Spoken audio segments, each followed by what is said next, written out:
On me today. और देश में वित्तीय समावेशन के लिए एनबीएफसीज यानी नॉन बैंकिंग फाइनेंस कंपनियों की बड़ी भूमिका है।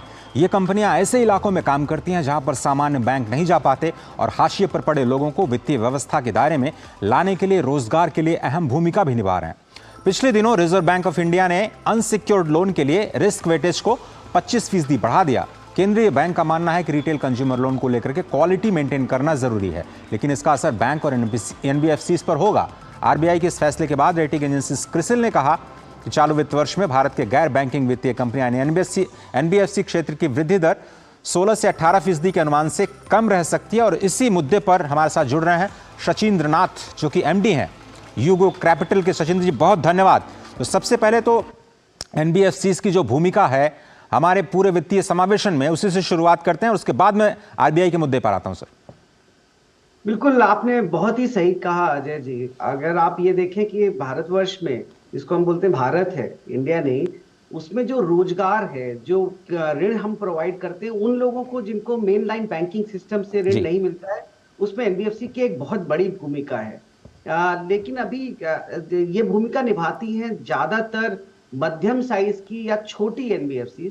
जो बड़ी एनबीएफसी हैं वो जनरली बैंक वाला काम करती हैं, बिल्कुल रिटेल लोन में जी रिटेल लोन देती हैं। लेकिन अगर आप विगत जो एमएसएमई अगर एक सेगमेंट कर लिए जहां पे करीब हम बोलते हैं 85 लाख करोड़ का क्रेडिट की नीड है। हमारे देश में जो सबसे ज्यादा एम्प्लॉयमेंट है, लोगों को जो रोजगार मिलता है वो छोटे व्यापारियों से मिलता है, क्योंकि आप हर जगह बड़ा सीमेंट फैक्ट्री और ऑयल प्लांट और इंजीनियरिंग की फैसिलिटी नहीं क्रिएट कर सकते। छोटे व्यापारियों के थ्रू जो ये रोजगार की जो आवश्यकता है वो हमारे देश में इसी से पूरी होती है।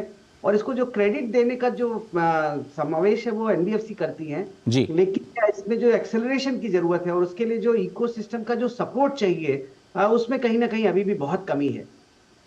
लेकिन ये जो अभी रिपोर्ट आ रही है सर, जो क्रिसिल बोल रहा है कि 16 to 18% का ग्रोथ एनबीएफसी सेक्टर का नहीं हो पाएगा इस साल के लिए, कुछ अनुमान बता सकते हैं? मान लीजिए यूग्रो कैपिटल की ही बात करें तो ईयरली ग्रोथ आप कितनी उम्मीद कर रहे हैं? देखिए अजय जी, हम 2022 में 3000 करोड़ पे थे, 2023 में हम 6000 करोड़ पे थे। हम पहले हाफ वर्ष में करीब 8-7 करोड़ के आसपास, 7,500 करोड़ के आसपास थे और हम 9,500 करोड़ के आसपास होंगे, ऐसा हमारा मानना है। हमारी ग्रोथ में कोई बहुत हम तो अपने बेस से बहुत अच्छा ग्रो कर रहे हैं। हर साल करीब अपना एसेट अंडर मैनेजमेंट डबल कर लेते हैं।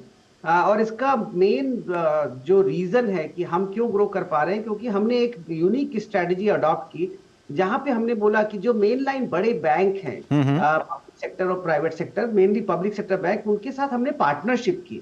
तो हमने बोला कि जो एमएसएमई के जो व्यापारी हैं उनको लोन देने का जो कार्य है वो हम करते हैं, बट उनको जो फाइनेंसिंग प्रोवाइड करनी है, उसके लिए जो पैसा हमको लाना है वो हम ज्वाइंटली बड़े बैंकों के साथ लेके आए। उसकी वजह से हम ये बहुत बड़ा एक सिस्टम क्रिएट कर चुके हैं। आज पिछले विगत 3 वर्षों में हमने 70,000 से ज्यादा एमएसएमई की फाइनेंसिंग करी है और 8,000 करोड़ का हमारा लोन बुक है जी। लेकिन सर, ये जो आरबीआई ने टाइटनिंग की है क्वालिटी को मेंटेन करने की, और उसका क्या असर एनबीएफसी सेक्टर पे पड़ेगा? और मुझे लगता है कि कुछ लोग गड़बड़ी कर रहे थे, शायद उनकी वजह से जो जेन्युइन प्लेयर्स हैं उनको शायद नुकसान उठाना पड़ सकता है। हम इसको गड़बड़ी नहीं बोल सकते।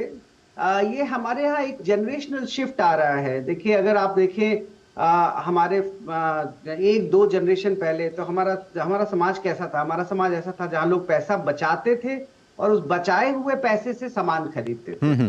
अब एक नया जनरेशन आया है जिसके पास पैसा हो या ना हो, पहले वो पैसा उधार पे लेता है, फिर सोचता है इस पैसे को खर्च कैसे करूं। और ये जो चेंज आया, ये चेंज आया है टेक्नोलॉजी से। कंज्यूमर फाइनेंसिंग बहुत अच्छी हो गई, ब्यूरो का रिकॉर्ड बहुत अच्छा हो गया, इसीलिए आप आज किसी भी स्टोर में जाते हैं, जीन्स खरीदने से लेके जूता खरीदने से लेके पर्सनल लोन, छुट्टियां पे जाने के लिए, सब चीज के लिए आपको लोन मिल जाता है। तो इसकी वजह से पिछले 1.5-2 साल में, स्पेशली कोविड के बाद, ये जो बिल्डअप हुआ है कंज्यूमर फाइनेंसिंग का और पर्सनल लोन का, वो बहुत ज्यादा हुआ है।